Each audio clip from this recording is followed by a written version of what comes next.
Адамдар екіге бөлінеді. Аза есікті кермеш. Керсе не болады? Болмайды, арым сондай ма просто. Біреу келіп кете ма мені? Микрофон. Я микрофон. Ай, әмәс. Месси бар ғой, таза талант қой, тума талант қой, оныкі білесің бе? Зато Криштиану таза тренировка арқасында еңбектен терлеп душқа түсіп жеткен. Айфонның камерасы мықты негізі. Жоқ, Samsung'тың зарядкасы ұзақ ұстайды айфонға қарағанда. Камерасы. Айтып тұрмын ғой, зарядкасы көп болады ол Samsung'та. Фарестер бар ғой, астыңа кіріп кетсе бітті ғой, қадайды ғой. Боксерлар кіргізбейді ғой, брат. Кірейін деп отыр. Апирко!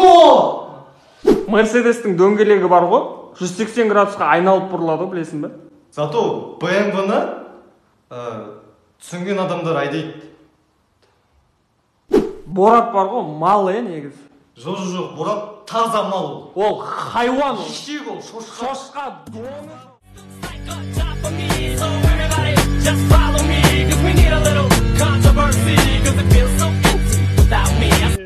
Досым, качок болып кетсің ғой? Бөлі, базар жоқ. Уш, арбуздар қайда? Ол құйне ашқың ақ қойды. Балам, шамыш болды. Аман бол, ұсып. Жоқ, бірден болса қалай ашуламайсың, намысқа тек кетті. Күнде жұрттың баласы, үй салып отыр, жұрттың баласы қызылдей болып отыр. Басқа бір ата-аналардан маған қызығады. Білем ғой, балам, сен ақылыңды. Темекі үшін қалай не үшін пісті ашуламайсың, күнде айтатын сол адам мейін жеп мамадан. Балам, осап қойып білесің маған.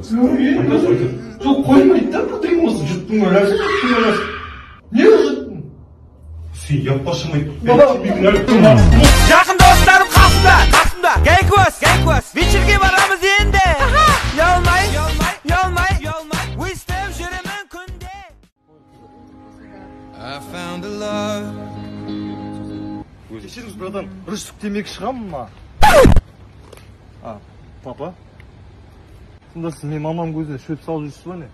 Ол қойня, сен темекіні әлі қоймағансың ба не? Пошамай. Папа.